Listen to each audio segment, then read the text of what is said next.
Hi everyone, welcome to Umgosi noMagajeni. I am uMagajeni.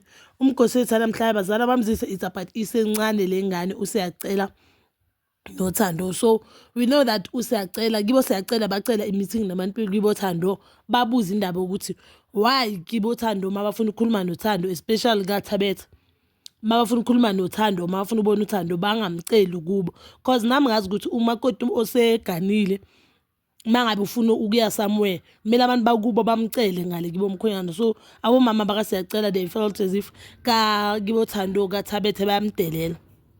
Kathabethe bayile lapha bathi bayokhuluma nabantu bakibo sayacela but ke ayikho into ethene bayikhulumile. And one thing abantu bakaThabethe guys, yazi mina I feel as if Imoja Love idlala ngama feelings kaThando. They are using ama feelings kaThando ukuthi bathole content or bathola ama views because this thing abayenzayo wrong. We know that uThando akayithandi indaba ukuthi babakhe uhlala asho ukuthi ubabakhe umthanda just because uvela on TV. So bapusha indaba ukuthi ama deadbeat fathers mele umntana masarisha buyi because it's not like ukuthi abantu bakaThabethe khona into engako abayilethayo on that show. The show already vele iluza ama views ngoba asiyiboni into entsha abayifakayo. Mhlambe bangafaka enye ifamily singayazi or enye into entsha ukuthanda esikoleni maybe kungaba ngcono but indaba abantu bakaThabethe mina yona like ayisiyangibhora ngoba lezinto abazikhulumayo azibhadlanga.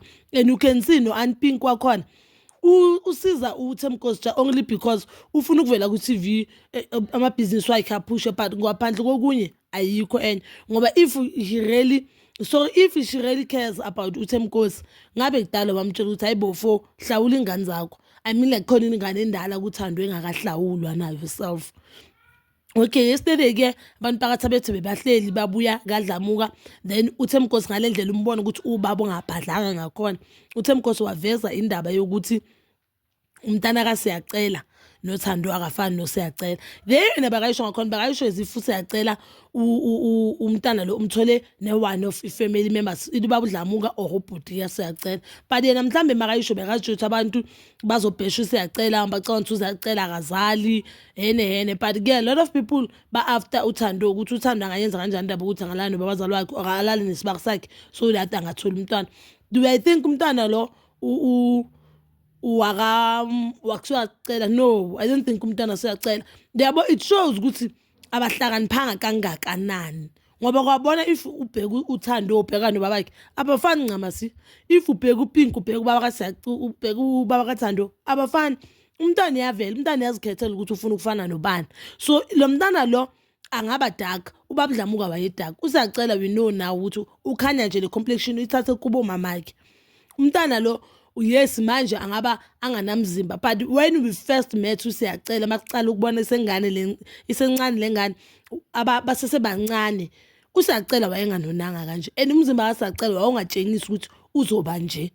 So asimazi nalomntana makhulu uzothela noma akatheli and esikhumbule lifestyle ephila usiyacela nephila umntwana ayifani.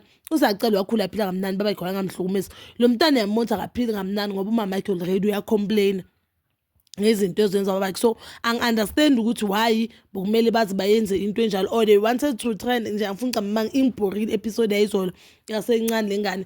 It shows ukuthi ubaba kaThando akamhloniphi uThando, hayi ukuthi akamthandi phela but futhi akamhloniphi ngoba if wayemhloniphi bonyeka asho into njengomntana because uhlazo leli ufuna ukuthini. And this thing ayishoya kathuka usiyacela uThando uthuka ifamily yakubi uthiwa nefamily yakibo mama Thando because that means uThando ukhuliswe kanjani. uThando ufika emzini afika yenza ucansi nabantu basemzini abakhakhakhe uyayibo. So angazi mabayikhuluma bahlenga nabo dadewabo bangakhuzani or mabayikhuluma nje bangakhuzani hayi bo ingane ngafana nomuntu afuna ukufana nale ngane yakhe ayivezile necaleni last week le esidudla.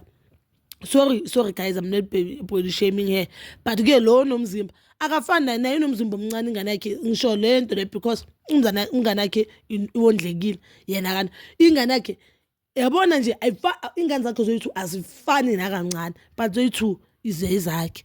So angi-understand ukuthi bekafuna ukutrenda noma bafuna njani. Angifuni nje ukucamba ama episode ayizolo ngicasule ngenye indlela yokuthi it shows ukuthi yabona umuntu makangakukhulisanga vela akakufeel ngoba ngabe ngawayemkhulisile uThando bonyakaza ayisho lento le ngoba wayizoyazi le nto le ukuthi izoyenzela uThando inkinga and izoba uhlazo emndenini wakibo Thando bekazovikela isithunzi sakubo but ngoba akamkhulisanga uThando akanamsebenzi ukuthi uThando uyatrenda or uThando abantu bambuka kanjani noma ngabe uThando bongasumuntu ovele TV awukwazi ukuthi umngane yakho mhlambe noma uwazi ukuthi maybe indoda yakhe ubaba wakakhe umkhonyana wakho akazali mhlambe lengane nazo lengane yakho izithola nobhuti walo mfana okuthiwa nobaba lo mfana then ishunto enjalo weso national TV anyeke ngisho umtshele kwamfazi wakho lento le ukuthi umkhonyana kamakazali ngisho noma umfazi anyeke uzutshela umkhonyana umyeni wakho uceda ukumthola i-boyfriend yakho uthi yazi ukuthi udadewethu lo umyeni wakhe akazali lengane zakababazali wakhe you won't say that thing umuntu wakini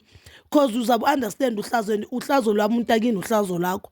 So izinto ezenza abantu phakathi benze mina nje ziyangibhora siyacela nje usencane lengane ingcono bakhishwe ngoba ayikho nento abayenzayo elethu umsonco kule yasho alwana la ayikho nento ebalekile abayishoyo ayikho nento ekhona esizothenza ukuthi sithi hayi ngifuna ubuye sencane lengane mhlawumbe Themkosi uzawusho ayikho. So, but so please comment down below. Please don't forget to like, subscribe, share, and hit that notification button. Ngithanda ukuya nokubuya.